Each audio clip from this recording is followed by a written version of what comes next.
Assalamualaikum warahmatullahi wabarakatuh. Selamat pagi anak-anak. Bagaimana kabarnya hari ini? Semoga dalam keadaan sehat walafiat ya. Nah, kembali lagi channel Rania Sida Sabrina dengan Bu Rani di kelas 3, tema 1, tema 2, subtema 1 pada pembelajaran keempat. Pada tema 2 ini, subtema 1 pembelajaran 4, kita akan mendiskusikan tentang dongeng. Nah, Dayu, Edo, Siti, dan Beni sedang mendiskusikan sebuah dongeng. Dongengnya menceritakan tentang bunga melati. Nah, di sini ada gambar tentang Dayu, Edo, Siti, dan Beni ya. Nah, mereka hendak mendiskusikan dongeng. Dongengnya kira-kira judulnya apa ya? Nah, ternyata dongengnya tentang bunga melati. Bunga melati ukurannya kecil dan berwarna putih. Baunya harum dan menyegarkan. Bunga melati digunakan dalam tradisi suku-suku di Indonesia. Berbagai suku menggunakan bunga melati dalam pernikahan dan tarian.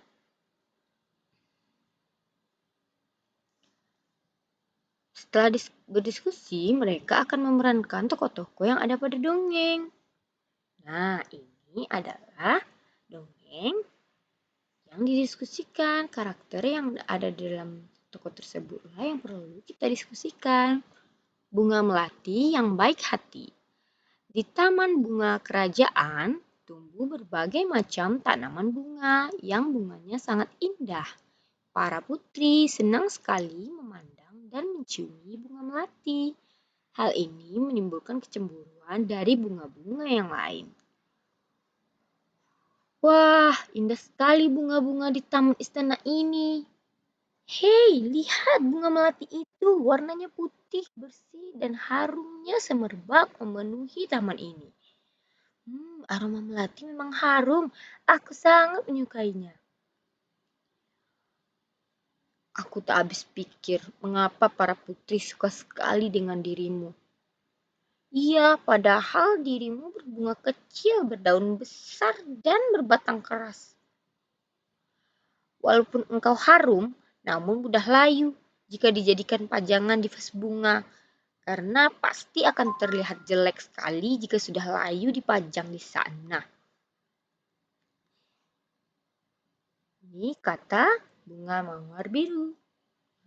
Mawar anggrek tadi katanya, padahal dirimu berbunga kecil, berdaun besar, dan berbatang keras. Sedangkan bunga sedap malam berkata, aku tak habis pikir mengapa para putri suka sekali dengan dirimu. Wah, ternyata banyak sekali ya yang tidak suka dengan bunga melati. Bunga melati hanya diam dan tetap tersenyum. Senyumnya yang manis membuat keharuman dirinya semakin merebak.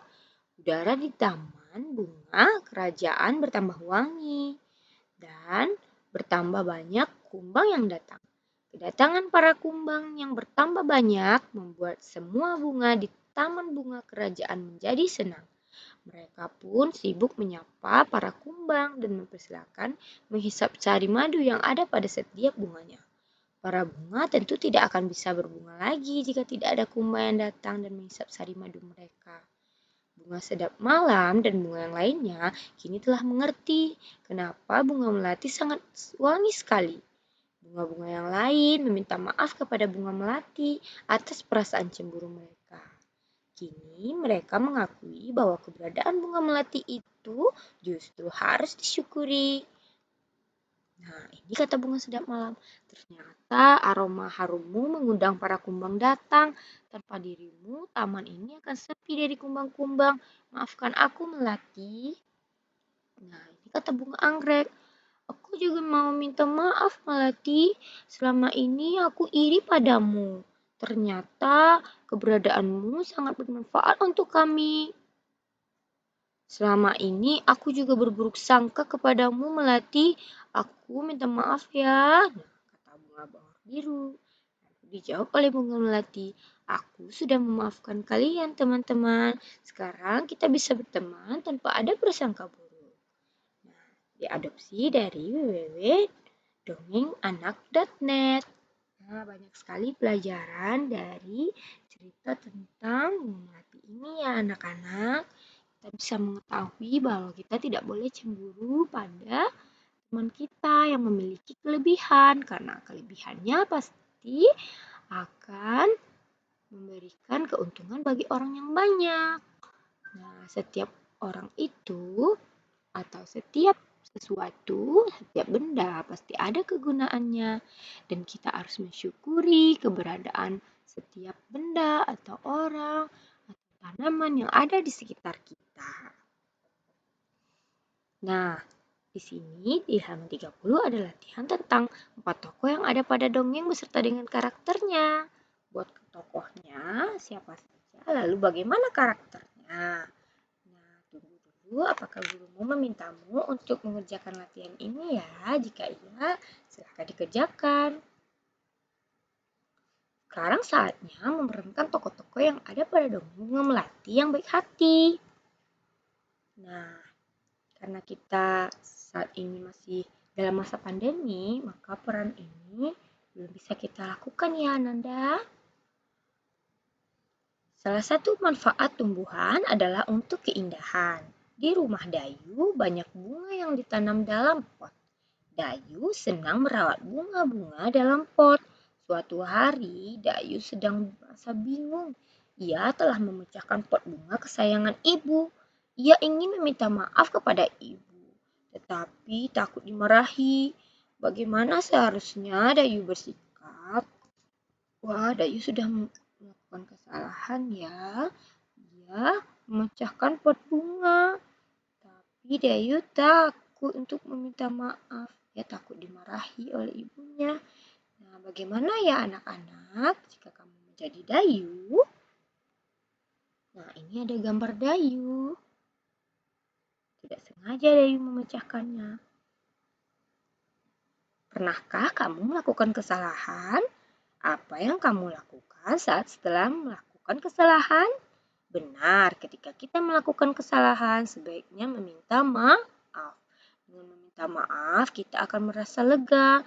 Hubungan dengan orang lain akan tetap baik. Untuk meminta maaf diperlukan keberanian. Anak-anak pemberani akan meminta maaf jika telah melakukan kesalahan. Nah, anak-anak, kita jangan ragu ya untuk meminta maaf jika kita melakukan kesalahan. Karena setiap manusia tidak adalah yang sempurna. Pasti akan ada khilaf dan salah. Nah, jika kita melakukan kesalahan, segeralah meminta maaf dan insya Allah orang lain akan memaafkan kita. Jika hatinya lapang ya anak-anak, maka berlapang hatilah ya jika kamu melakukan kesalahan, segera meminta maaf. Ceritakanlah pengalamanmu meminta maaf kepada temanmu ya anak-anak. Nah, menceritakan ini, jika orang gurumu memintamu untuk melakukannya, maka buatlah tugas ini. Jika tidak, Anda tunggu ya apa pekerjaan yang diminta oleh guru. Manfaat tumbuhan selain memberikan oksigen, juga untuk tempat berteduh. Di bawah pohon yang rindang, kita akan merasa segar dan sejuk. Nah, jadi tumbuhan itu selain memberikan oksigen, tumbuhan itu nanti dia mengeluarkan oksigen ya, dan dia menghirup karbon dioksida. Nah, oksigen yang dia keluarkan itu kita gunakan untuk bernafas. Nah, tumbuhan itu juga berguna untuk berteduh. Apalagi pohon yang rindang, kita akan merasa segar dan sejuk di bawahnya. Kita dapat terlindung dari sengatan sinar matahari. Dayu dan teman-teman di kelas 3 melakukan kegiatan olahraga. Lapangan di sekolah Dayu cukup teduh karena ada beberapa pohon rindang di sekitarnya. Mereka melakukan gerakan seperti gambar berikut ini. Nah, di sini ada gerakan. Yang pertama, badan berdiri tegak, lalu rentangkan tangan ke samping, putarlah tangan ke depan 3 kali dan ke belakang 3 kali. Ini adalah gerakan dari olahraga yang dilakukan Dayu. Ya, anak-anak. Lalu, Badannya berdiri tegak, rentangkan kedua tangan ke atas, liukkan badan ke samping kanan dan kiri. Liukkan badan ke kanan atas, liukkan badan ke kiri atas, liukkan badan ke atas atau melengkungkan badan. Nah, itu ada kegiatan olahraga yang dilakukan Dayu ya. Nah, kegiatan kita bersama orang tua adalah orang tua dan siswa menanam bunga melati di pot. Nah, ini kegiatan bersama orang tua ini boleh dilakukan di rumahmu ya jika ada kesempatan dan waktu dari orang tuamu. Nah, sekian dari pembelajaran kita pada tema 2, subtema 1 pembelajaran keempat hari ini. Semoga anak-anak ibu mendapat pelajaran. Wabillahi taufiq wa hidayah. Wassalamualaikum warahmatullahi wabarakatuh.